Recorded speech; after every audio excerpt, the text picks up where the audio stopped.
सिंचन घोटाळ्यातील अपसंपदा जप्तीपत्रातील माहिती परस्पर विसंगत आढळून आली व अपराध शोधनात दिसून आलेली अपसंपदा जप्त न केल्याने त्यातून निवडणूक रोखे खरेदी करण्यात आले असा आरोप जागरण मित्र परिवाराचा असून या संदर्भात त्यांनी जिल्हाधिकारी कार्यालय व निवडणूक आयोग मुंबईकडे केलेल्या तक्रारीचा अहवाल मिळावा अशी मागणी केली आहे।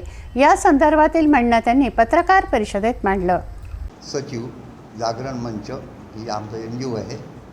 आमचा आजच्या पत्रकार परिषदेचा विषय असा आहे की महाराष्ट्रामधल्या तर विशेषतः अमरावती जिल्ह्यामध्ये त्यात जो जिल्हा परिषद सिंचन घोटाळा झाला त्याच्यामध्ये 30 कोटी वसूलपात्र रक्कम आणि आरोपीकडून ती वसूल न केल्यामुळे ती निवडणूक रोखे त्याचं रोखीकरण करण्यात आलं।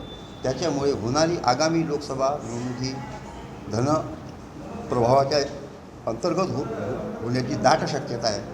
याची चौकशी करावी याच्यासाठी आम्ही तक्रार आयोगाकडे केलेली आहे। त्या संदर्भात आजची पत्रकार परिषदेचा विषय आहे।